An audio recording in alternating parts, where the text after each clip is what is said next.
Hello guys, welcome to Anil Nair classes. Myself Venkatesh Paramanchala. ఈ రోజు వచ్చేసి bit of the day. What is the sex ratio of India according to the 2011 census? మన భారతదేశంలో లింగ నిష్పత్తి ఎంత? 2011 జనాభా పరంగా చూసుకుంటే లింగ నిష్పత్తి ఎంత? 843, 943, 643 and 743. Please try to answer this question. So ప్రతి 1000 మంది పురుషులకి ఎంతమంది స్త్రీలు కలిగి ఉన్నారు అనే దాన్ని మనము లింగ నిష్పత్తి అంటాము.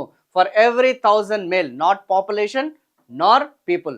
So for every 1000 male how many female is available అనేది మనకి gender sex ratio. So the right answer వచ్చేసి మనకి 943. 943 వచ్చేసి మన యొక్క జెండర్ సెక్స్ రేషియో అన్న సంగతి గుర్తుపెట్టుకోండి. And highest gender sex ratio కలిగిన రాష్ట్రం వచ్చేసి మనకి Kerala. Least gender sex ratio కలిగిన రాష్ట్రం వచ్చేసి హర్యానా. సో అందుకే బేటీ బచావో బేటీ పడావో లాంటి పథకాలు అనేది పానిపట్లో ఎందుకు ఇంట్రడ్యూస్ చేయడానికి గల కారణం వచ్చేసి ఇదే రీజన్ అన్న సంగతి గుర్తుపెట్టుకోండి. Very very important. అండ్ మన జెండర్ సెక్స్ రేషియో అనేది పెరుగుతూ వస్తుందన్న సంగతి గుర్తుపెట్టుకోండి.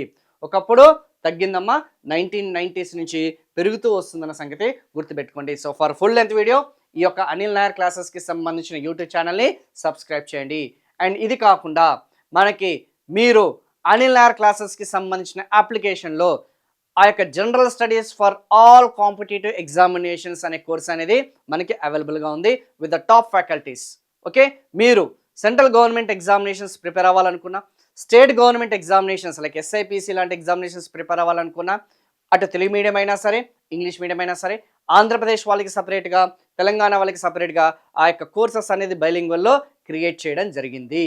So for more videos please subscribe our channel. వీలుంటే ఈ వీడియోని లైక్ చేయండి. Thank you so much.